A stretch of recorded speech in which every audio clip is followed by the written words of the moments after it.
Hello, ladies and gentlemen. Welcome to another video. Tonight, I want to talk about dating, and more specifically, dating somebody with a child. Now, in recent years, there's been a lot of taboo coming from dating women with children. A lot of people saying you shouldn't do it. So I'm going to give my perspective on this. I feel like I have maybe a unique perspective on this because I started dating very young. I lost my virginity when I was 12 years old to a 40-plus-year-old woman who actually my friend's mom. Yeah, high five to all the guys, but if I were a girl, it'd be a different story. And since then, from date to date, like dating from person to person, I have not dated that I can remember one person that didn't already have a child. So after losing my V card with my friend's mum, I got with another girl. She was around 15, 16-year-old, but she already had a child. I was with her a couple months, then another relationship, stuff like that. So I've never, that I can remember, being in a relationship with, there's always been a child there. And it never bothered me until I started seeing some stuff online and really taking notice of my own life. So usually what happens, you get into a relationship, you meet your kids, you spend time with the kids, watching movies, taking them places, the park, museums, movie theatres, whatever. And it's all well and good, like it can go swimmingly from that point on. But the thing is, once you're in a relationship with a woman who's got a child, their partner is always going to be in the picture if he sticks around. Pretty obvious. So as a guy, you're always going to get BS from that person, and you're always going to be wondering, are them two gonna get back together? Is the love that bore this child gonna renew and ruin things? Will she ever love you more than she did him, who has a child with?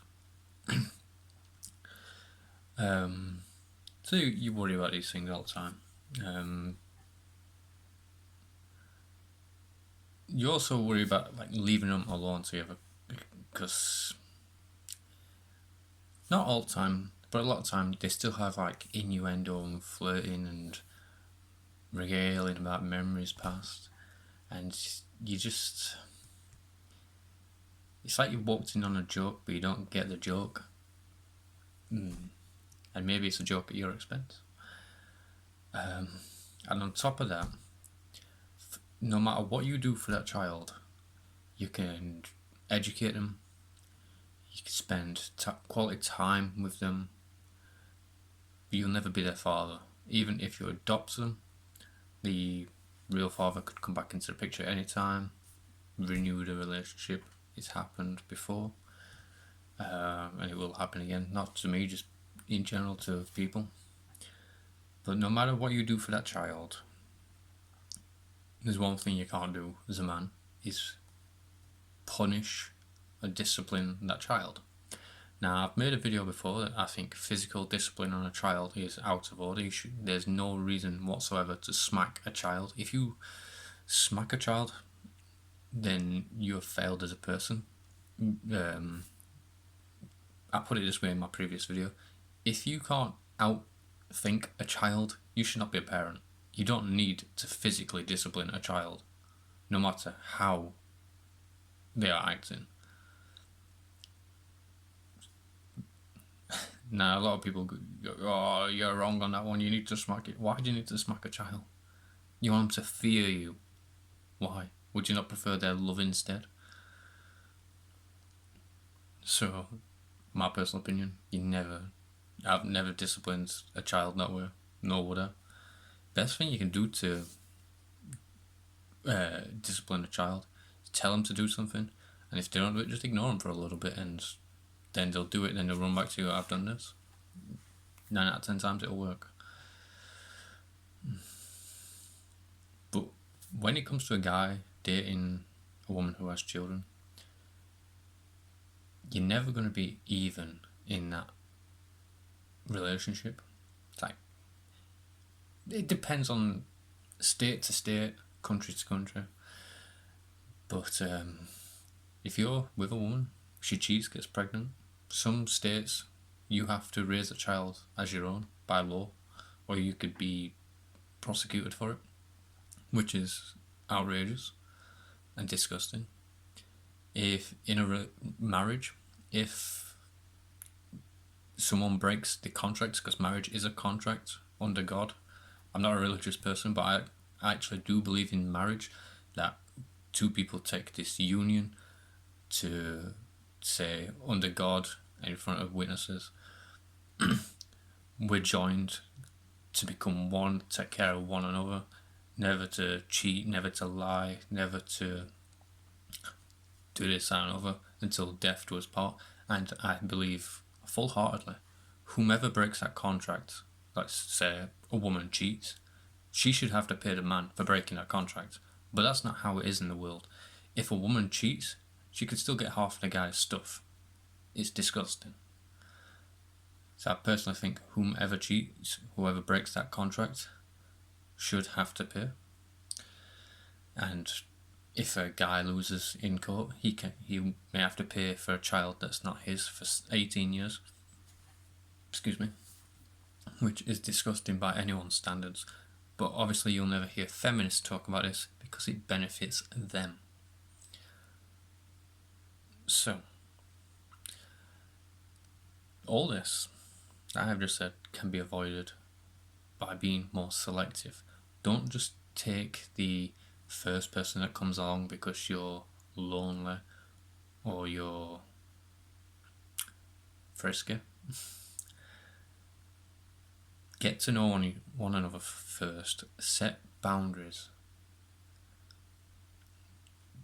Talk about the situation with the child. Like, I can help out with the child, do this, that, and other.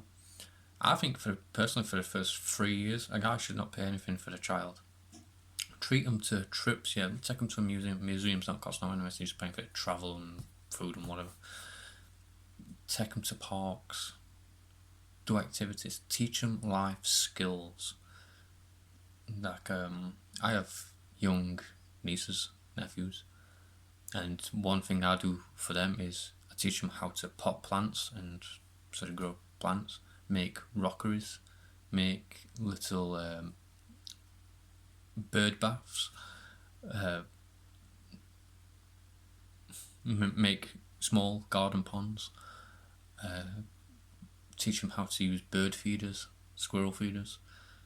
All these little things kids love doing. I also teach them how to like de-weed gardens, draw, do stuff with arts and crafts.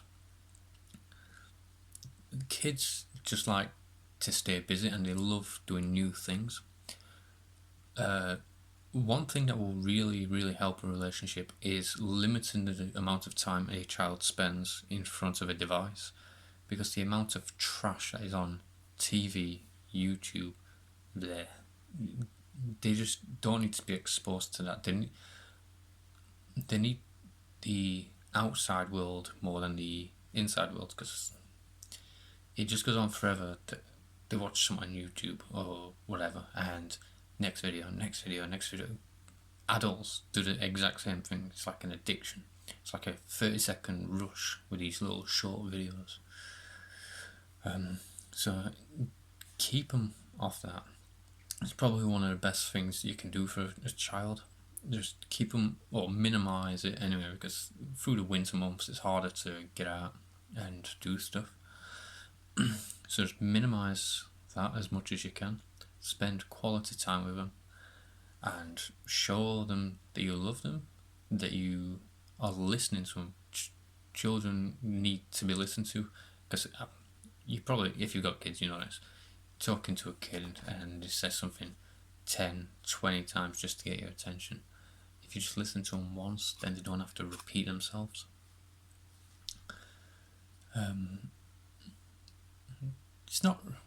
There's no trick to being a parent or being a step parent. You just gotta take the time. You gotta make sure you're with the right person. And if you're gonna get married or something, have some kind of contract drawn. Like, if we separate, I'm not gonna take all your shit. I'm not gonna slam you on the internet, which happens over and over and over again. I know some guys who are brilliant fathers, but because they have split from their partner, the partner will slate them all over Facebook, and I'm sure most of you have seen this as well. And it's absolutely disgusting. They'll say things that's not true. They'll bring up stuff from the past. They'll twist stuff, all because they're not together anymore. And they can even twist the mind of the child against the other parent. It's absolutely disgusting. They'll say the guy's not paying for a child when actually he is. Oh, excuse me. So a lot of this can be down to a couple of things. One, I think there should be a DNA test at birth of every child ever born from this day forth. That'll solve a lot of the world's problems. Being honest with one another. As a man, if you're a man, you need to be honest with a woman. You're not a man if you're gonna lie and cheat and snide behind your partner's back. This is someone you're supposed to love, cherish, and want to be with for the rest of your life. Why would you do that? You're not a man if you do that. Be honest. Get the truth out. It might hurt it for the moment, but momentary things pass. Get the truth out there. Move on. It can actually make a relationship stronger as well if you do that. So being truthful and honest is important. Treat a child well. Make sure they're well fed, happy. You see, children are easy to please, actually. Take away all the YouTube and that kind of trash that they watch. My niece the other day, she was poorly. Nothing could make her laugh. She had Peppa Pig on. She usually giggles her head off at Peppa Pig. Nothing was making her laugh like that. She started playing with dogs. They usually make her laugh, the little Pomeranians. And it just weren't making her laugh. And I was tickling her and whatnot. Nothing working. So what I decided to do was, I'm very aware that children they react more to visual stimuli. So I shaved my standard issue beard moustache, and I got the little moustache. Now I walked up to my niece after I did it. I went, "Do you like my little moustache?" Then I smiled at her, and she started giggling. I may look a fool to you, but it's worth it to make my niece giggle for a little bit, even for 10 seconds. Totally worth it, even if I look a fool.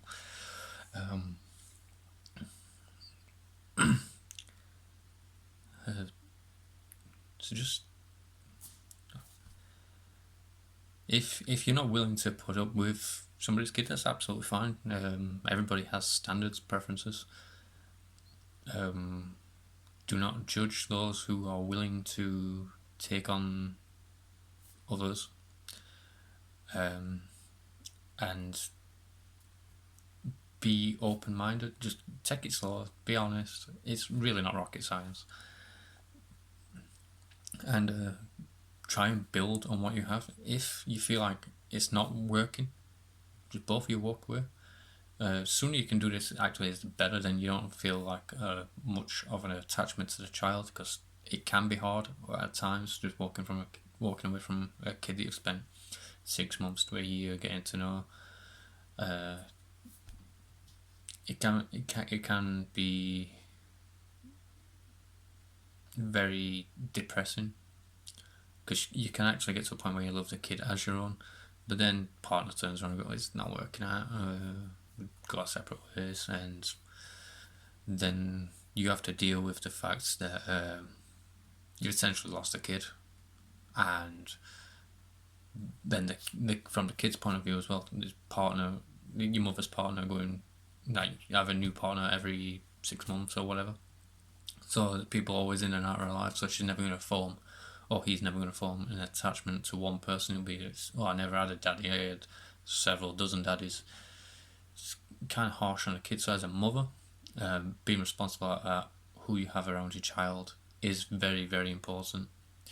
And I believe actually it's more important for a woman to get to know a man more than it's important for a guy to know a woman and a child. Because if you're introducing a rando person into your family, you need to know that your family's going to be safe and looked after. I don't mean financially, I mean like physically. No one wants a skinny kid.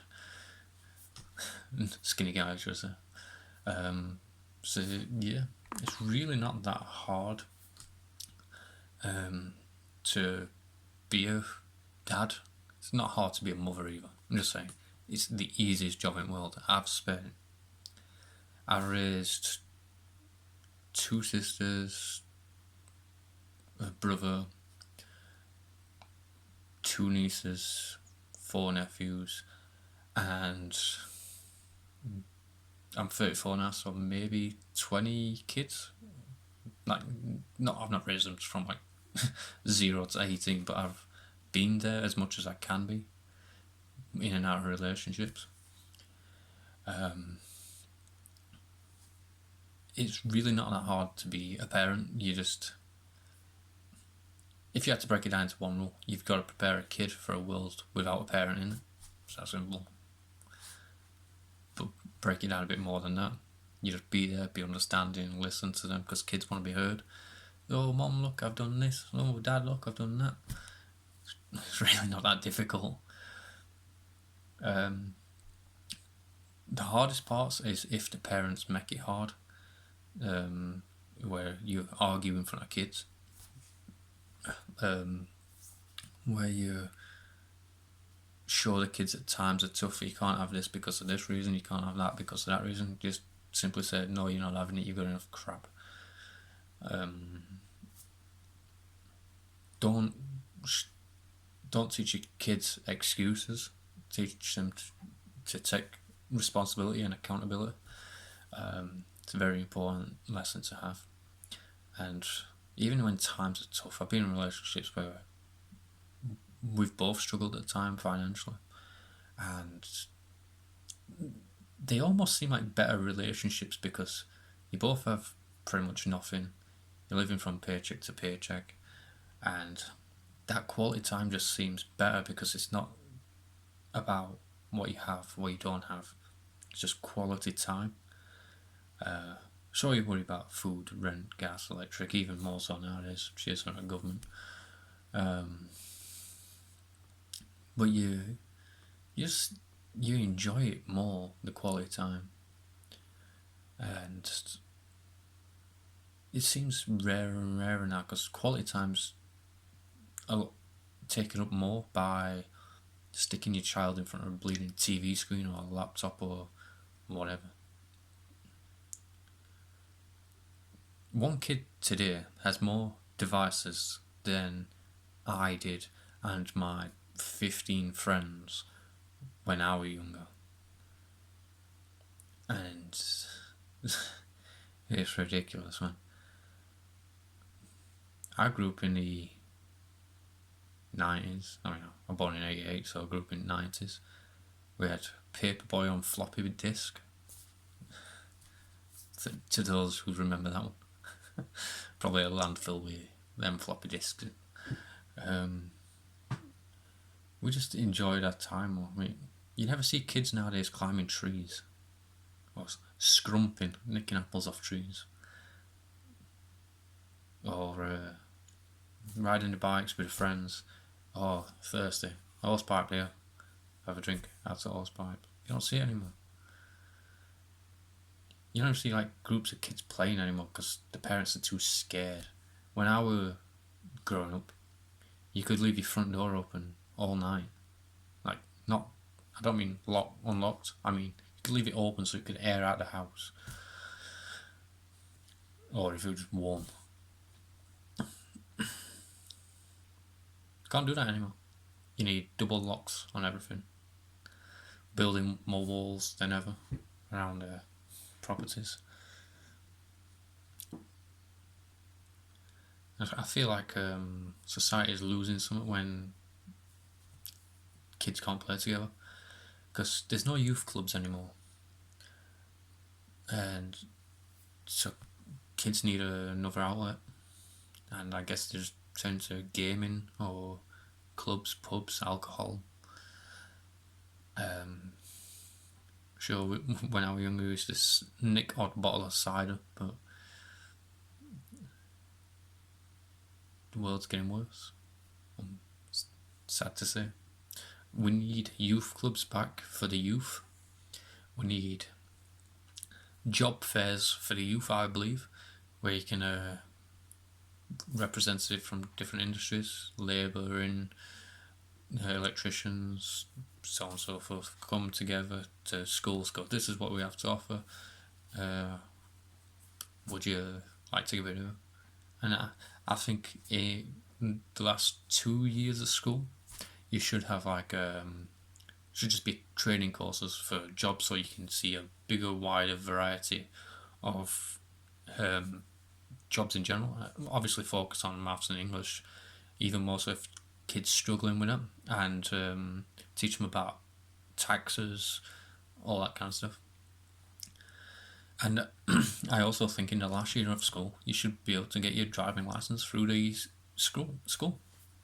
Or not for free, but maybe a discounted price, because some training places do charge quite a lot of money. And if you just have a driving license, there's a wide variety of jobs that just open up to you. So I think that would be very useful for schools. Also, the music lessons. When I were in school, it might have changed now.